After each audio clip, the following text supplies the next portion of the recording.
មានបងប្អូនយើងជាច្រើនដែលគាត់ឆាតមកសួរថាតើយើងចិញ្ចឹមព្រាបបែបណាដើម្បីឲ្យបានកូនច្រើនអញ្ចឹងបងប្អូនហើយថ្ងៃនេះខ្ញុំបានចេញវីដេអូដែលរបៀបចិញ្ចឹមឲ្យបានកូនច្រើនអញ្ចឹងឥឡូវខ្ញុំយកមកកាទៅដាក់ចំណីបងប្អូនអានេះខ្ញុំមកដាក់ចំណីនៅពេលព្រឹកហើយព្រាបខ្ញុំវាចេះដែរបងប្អូនអត់តែវាចាប់ដើមឃើញដួសចំណីអញ្ចឹងហើយអត់តែហួចឆ្វាច់អញ្ចឹងទៅវាចាប់ដើមដើរទៅសំដៅរកកន្លែងដាក់ចំណីហើយគឺវាដើរទៅមុនតែម្ដងបងប្អូនឆ្លេឆ្លាទៅមុនហ្មង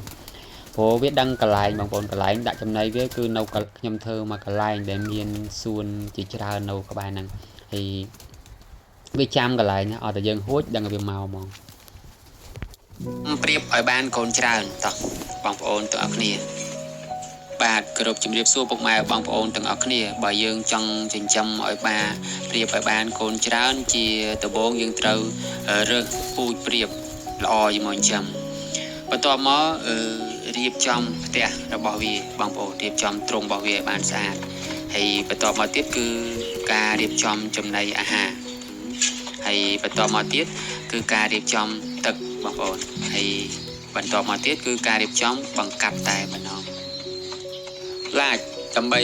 គ្រប់គ្រងចុច comment ដើម្បីសាកសួរអំពីព័ត៌មានចិញ្ចឹមព្រាបនិង follow subscribe ដើម្បីបានវីដេអូថ្មីអំពីអ្នកចិញ្ចឹមព្រាប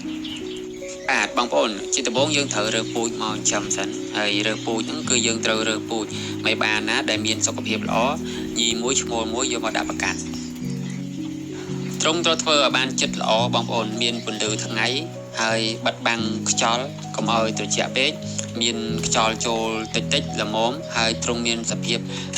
ស្ងប់ស្ងាត់ហើយនឹងមានកន្លែងមេបាកន្លែងកូននិងកន្លែងព្រៀបជំទង់យើងត្រូវរៀបចំចំណីឲ្យបានល្អបងប្អូនចំណីដែលអាចធ្វើឲ្យព្រៀបបានពងល្អនិងបានកូនច្រើនគឺមានពោតស្រូវសណ្តែកស្រូវសាលីក្របធញ្ញជាតិបងប្អូនហើយនឹងមានវីតាមីនដាក់វាមួយអាទិត្យម្ដងសម្រាប់វាផឹកចំពោះចំណីអាហារយើងមិនអាចខ្វះបានទេយើងត្រូវលាយបន្ថែមជាមួយនឹងកាល់ស្យូមបងប្អូនដើម្បីឲ្យពងមានសបកក្រាស់ល្អហើយនឹងមានវីតាមីន A D 3E ជួយបន្ថែមពងស្បែកឲ្យបានល្អការរៀបចំទឹកមិនឲ្យខ្វះបានទេបងប្អូនយើងត្រូវរៀបចំទឹកឲ្យបានស្អាត2-3ថ្ងៃដូរម្ដងក្នុងមួយអាទិត្យអីហ្នឹងយើងដូរ2 ដង 3 ដងអីទៅហើយមួយអាទិត្យយើងបន្ថែមវីតាមីនឲ្យព្រាបយើងផឹកដើម្បីឲ្យមានសុខភាពល្អចំពោះការបង្កាត់ពូជវិញពេលព្រាបយើងអាយុបាន7 ទៅ 8 ខែយើងចាប់ផ្ដើមយកព្រាបឈ្មោលមួយព្រាបញីមួយយកមកដាក់បង្កាត់ក្នុងទ្រុងតែមួយបងប្អូនហើយព្រាបវាពង2វាពងពេលល្ងាចដល់ពេលវាក្រាបបាន18ថ្ងៃវាចាប់ដើមញាស់កូនការថែរក្សាកូនវិញបងប្អូនពេលណាវាញាស់បាន1ថ្ងៃ2ថ្ងៃយើងត្រូវដូរសបុកវាចេញហើយដាក់សបើងស្ងួតឬមួយកណាត់ថ្មីយើងត្រូវទៅដូរ2ថ្ងៃម្ដង3ថ្ងៃម្ដងអញ្ចឹងព្រោះអីព្រៀបកុំឲ្យវាកកិច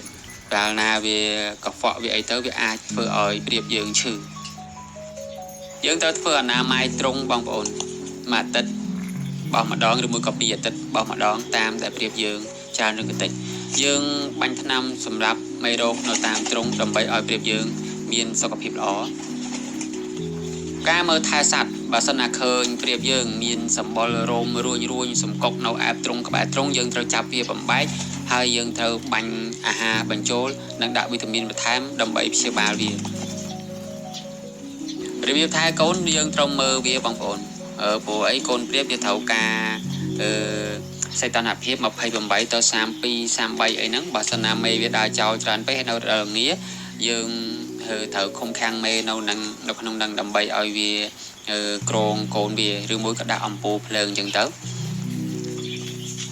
ព្រាបវាបញ្ចុកកូនវាដោយខ្លួនឯងមែនប៉ុន្តែបើសិនណាវាបញ្ចុកមិនបានគ្រប់គ្រាន់បងប្អូនយើងអាចយកសារ៉ាងបញ្ចូលអាហារទៅក្នុងកូនព្រាបណាដែលវាសៀតបានគ្រប់គ្រាន់ដើម្បីជំនួយអាហារដល់កូនព្រាបយើង